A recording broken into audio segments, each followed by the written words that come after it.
একাকিত্ব নামাজ আদায় করার চেয়ে তার জন্য জামাতে শরীক হয়ে নামাজ আদায় করা 27 গুণ বেশি সওয়াব পাবে। সুবহানাল্লাহ। এবং প্রতি কদমে তার জন্য গুনাহ মাফ করে দেওয়া হয়, একটি করে নেকি লেখা হয়।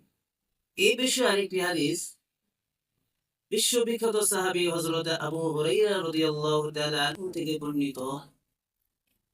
রাসূল সাল্লাল্লাহু আলাইহি ওয়াসাল্লাম বলেন, কোন ব্যক্তি উত্তম রূপে ওযু করল, অতঃপর সে মসজিদে নামাজের উদ্দেশ্যে ঘর থেকে বের হলো,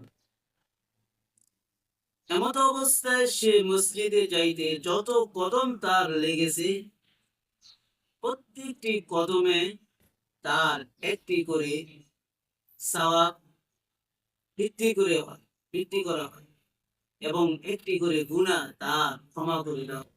সুবহানাল্লাহ। এই জন্য আমাদের উচিত আমরা যেন অলসতাবশত কারণ ছাড়াই আমরা জামাত ত্যাগ করব না। আল্লাহ আমাদেরকে জামাতের সাথে সহিত সালাত আদায় করার তৌফিক দান করুন। আমিন।